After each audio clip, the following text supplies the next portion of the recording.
Salve, salve galerinha linda! Chegamos então para falar sobre massa molar. Como determinar, como calcular a massa molar de uma substância. Aí tá olhando para o quadro, você não vê nada falando de massa molar. Cara, antes de nós sairmos fazendo conta adoidado para determinar a massa, eu preciso entender e diferenciar isso daqui, que eu vou carregar para todo o cálculo estequiométrico depois. O que é índice e o que é coeficiente. Deixa eu pegar dois exemplos aqui para nós, para mostrar o que é índice e o que é coeficiente. Então, o meu índice, vou pegar o ácido fosfórico, H4P2O7, e vou pegar também sulfato de alumínio, Al2SO4-3. Então, respondendo a nossa pergunta direto, o que é índice? Índice é um númerozinho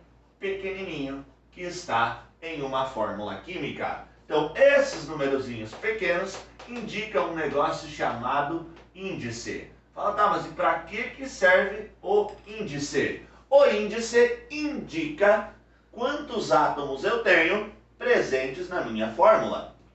Então, nesse caso, na fórmula do ácido pirofosfórico, eu tenho 4 átomos de hidrogênio, 2 átomos de fósforo e 7 átomos de oxigênio.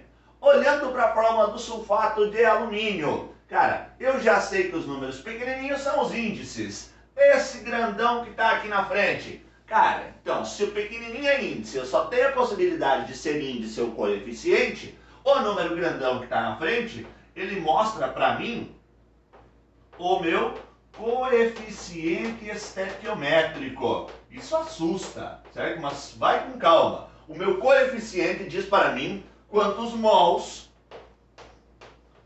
de substância eu tenho. Então ele está me dizendo que eu tenho 2 mols da substância sulfato de alumínio. Mais um detalhe importante aqui nesses índices. O índice indica o número de átomos que eu tenho quando está imediatamente anterior a ele. Então eu tenho 2 alumínios, SO4. O que diz esse SO4? Que eu tenho um S aqui dentro e 4 oxigênios. O índice vale só para o elemento que está imediatamente anterior a ele. Então o 4 é só do oxigênio. Só que aparece um detalhe bem importante aqui, ó.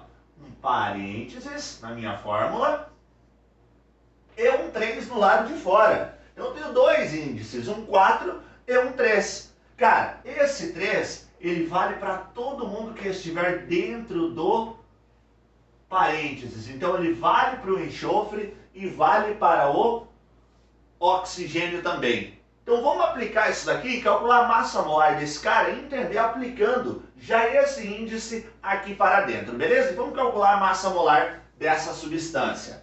Então eu vou pegar a substância sulfato de alumínio, Al2SO4-3 e quero calcular a massa molar. Primeira coisa que você vai fazer para não errar, nunca é isso daqui. Então eu tenho átomos de alumínio, eu tenho átomos de enxofre e eu tenho átomos de oxigênio. Ok?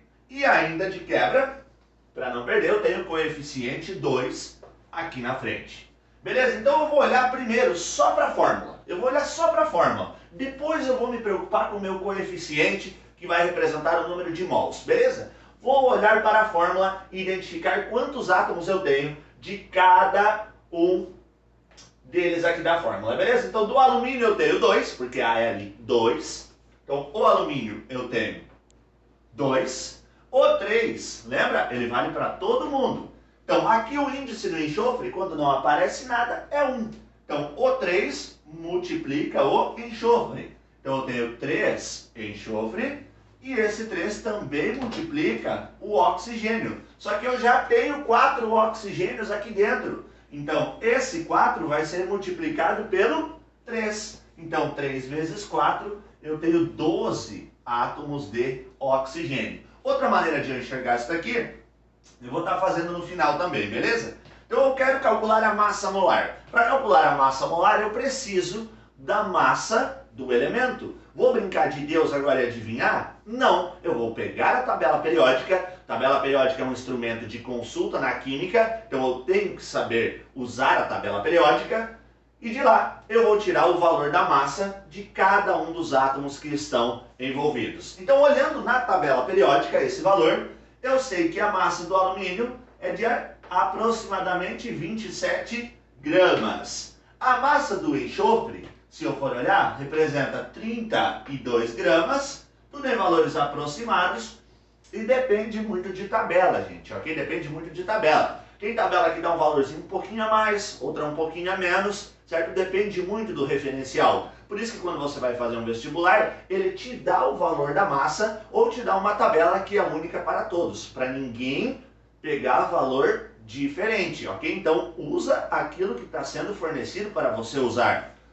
E a massa do oxigênio, que é 16 gramas. Então, eu multiplico a massa pela quantidade de átomos. A massa pela quantidade de átomos e a massa pela quantidade de átomos de novo. Então, do alumínio, eu tenho uma massa de 54 gramas presente.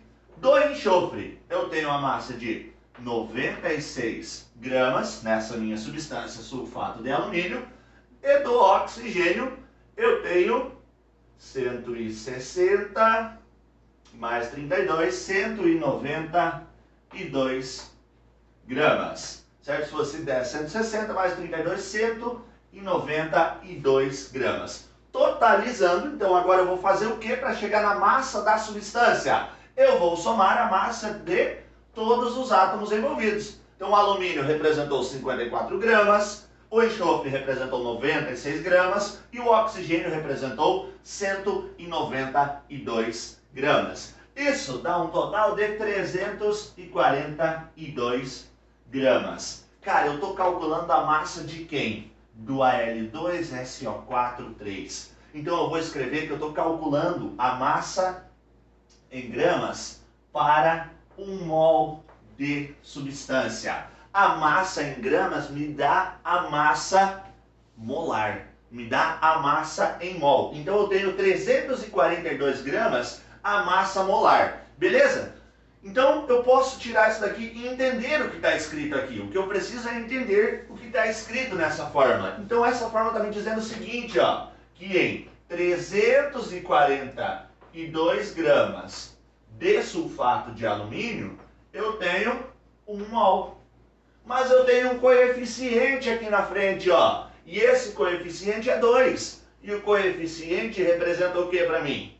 Mol. Então eu tenho 1 mol, 342 gramas. Se eu tiver 2 mols na minha substância, aqui ó, tem o coeficiente da frente, qual será a massa desses 2 mols? Então eu vou resolver essa regra de 3 usando uma regrinha possível no cálculo estequiométrico das proporções. Então se aqui está duplicando a minha quantidade de mol, aqui também vai duplicar proporcionalmente a massa da substância. Então duplica a quantidade de mol, duplica a massa da substância. Vamos estar falando nas nossas próximas aulas sobre essa regrinha. E para você continuar recebendo os nossos vídeos e estar ligado em tudo que vai acontecendo aqui dentro do cálculo estequiométrico, clica ali no cantinho, se você não fez isso ainda, e se inscreve e aproveita e deixa um like pra gente, beleza?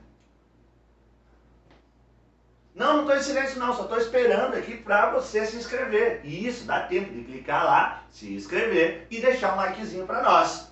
Agora que você já fez isso, vamos dar a sequência aqui, ok? Então, 2 mol, duplicou, o meu X também vai duplicar. Então, eu vou ter 4, 8, 6. X igual a 684 gramas. Então, a massa de 2 mol de sulfato de alumínio corresponde a 684 gramas. Mas se a pergunta fosse qual é a massa molar somente do sulfato de alumínio? A massa molar do sulfato de alumínio é a massa de 1 mol. Então, 1 mol tem 342 gramas. Da forma que está escrito aqui, eu tenho o dobro, eu tenho 684 gramas presentes em 2 mol. Beleza, galerinha? Não erra mais o somatório de massa molar, porque saber calcular a massa molar é o início de todo o cálculo estequiométrico, que é o que nós veremos nas nossas próximas aulas. Beleza, galerinha? Eu espero ter ajudado vocês e até uma próxima aula.